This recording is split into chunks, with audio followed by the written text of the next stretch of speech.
Whilst the operating environment was quite uncertain, as we're all aware, it also presented a number of opportunities for growth. On the global scene, there was very moderate growth, around GDP growth of between 3 to 3.2%. But if you look at Uganda specifically, Uganda is one of the strongest growth countries with contained inflation. Currently, our growth rate is about 6.3. The estimation is that we'll get to about 7% with our nascent oil industry sector coming up. One other thing that we saw, and I pick out key themes of 2025 that we saw last year, global uncertainty, global political uncertainty remained, and that of course naturally saw the fuel prices get to the highest levels we've seen in a very long time across the globe.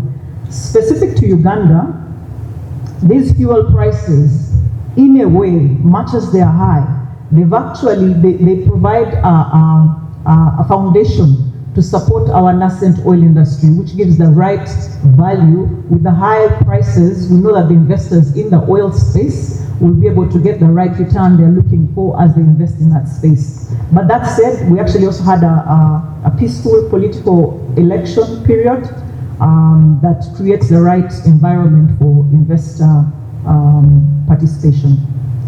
One thing, another theme that we saw was easing inflation rates across the globe. We saw a drop from 5.8% in 2024 to 4.2% in 2025. Uganda specifically, our central bank did a good job, and we have seen our inflation rates remain relatively flat, sub 3%. One of the tools they use is the central bank rate, which is currently at 9.75%. The currency itself has remained relatively strong.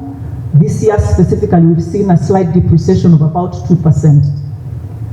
One of the key transformational factors is the digital assets and AI transformation that we're seeing across the globe, heavy adoption. Specific to Uganda, we are seeing that adoption grow as well.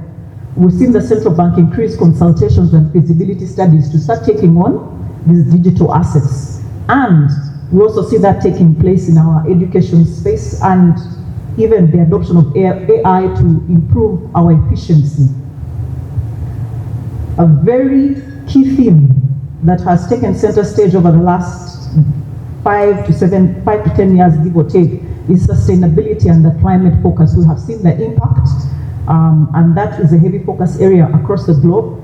But specific to Uganda, we're seeing critical focus around adopting the standards that are acceptable across the globe as well to make our business more sustainable and viable. What does this mean for DFC? One, we see growing credit demand. Given a suitable or an amiable investment environment, we're seeing growing credit demand.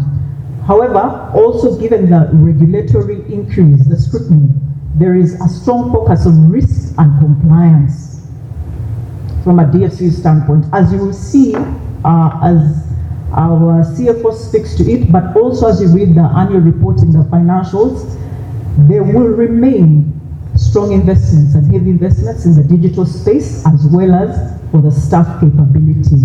And lastly, for sustainable growth.